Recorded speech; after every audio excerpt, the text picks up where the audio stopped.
France 24. Ibrahim Boubacar Keïta n'est donc plus à la tête du Mali. Le président du pays a été renversé par un coup d'état militaire. Lors d'une allocution télévisée, il a prononcé la dissolution du gouvernement, mais aussi celle de l'Assemblée nationale. De quoi ouvrir une grande période d'incertitude politique. On fait le point avec ces images de Lina Bensemoussi.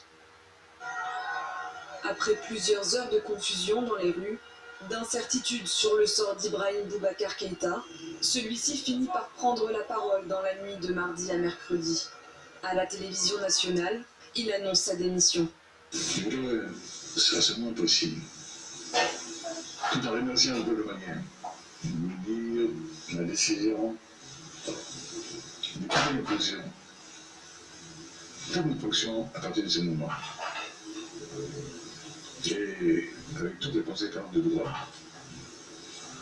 la dissolution de l'Assemblée nationale et celle du gouvernement. Une chute précipitée mardi matin par une mutinerie dans une base militaire à Kati, une ville aux abords de la capitale. Les soldats rebelles prennent le contrôle de la caserne et une colonne se dirige vers Bamako. Ils sont ensuite acclamés par la foule descendue dans la rue. Le président Keïta et son premier ministre Boubou Cissé sont arrêtés. Sur ces images, leur convoi est escorté par des militaires. Place de l'Indépendance à Bamako, puis devant le domicile d'Ibrahim Boubacar Keïta. Ils étaient nombreux ce mardi à apporter leur soutien à l'armée. Une libération pour le peuple malien. Tout le peuple malien attendait ce jour, Dieu merci, et qu'Ibeka et sa bande puissent nous foutre la paix. Dans la nuit, les mutins montrent leur visage. Le chef d'état-major adjoint de l'armée malienne prend la parole.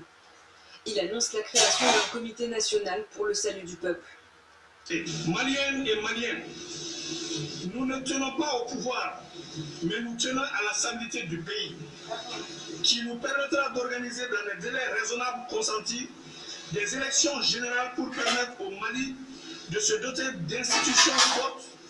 On ignore pour l'instant quels sont les liens entre ces militaires et le N5RFP, la coalition d'opposition au Mali.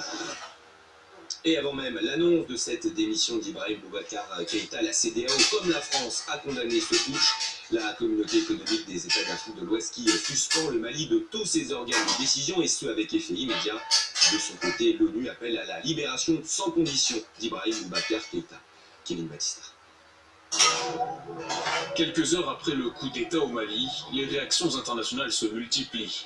Elles le dénoncent unanimement, à commencer par l'Union africaine. Le président de la Commission de l'Union africaine condamne énergiquement l'arrestation du président Ibrahim Boubacar Keïta, du Premier ministre et des autres membres du gouvernement malien et appelle à leur libération immédiate. Autre réaction forte, celle de la communauté économique des États d'Afrique de l'Ouest. La CEDEAO menait ces dernières semaines une mission de conciliation au Mali. Mardi soir, elle a pris rapidement plusieurs mesures, la fermeture des frontières des États membres avec le Mali et la suspension des échanges commerciaux notamment. La CEDEAO dénie catégoriquement toute forme de légitimité aux putschistes et exige le rétablissement immédiat de l'ordre constitutionnel. La France s'appuyait sur l'ex-président malien Ibrahim Boubacar Keïta dans sa lutte contre les groupes djihadistes au Sahel. Dès lundi soir, le président de la République s'est entretenu avec plusieurs dirigeants de la région. Le gouvernement a réagi par le biais du ministre des Affaires étrangères. La France a pris connaissance de la mutinerie qui s'est engagée aujourd'hui à Kati, au Mali. Elle condamne avec la plus grande fermeté cet événement grave. La France réaffirme avec force son plein attachement à la souveraineté et à la démocratie malienne. Le secrétaire général des Nations Unies lance quant à lui un appel au respect des droits de l'homme. Le Conseil de sécurité de l'ONU doit se réunir en urgence ce mercredi.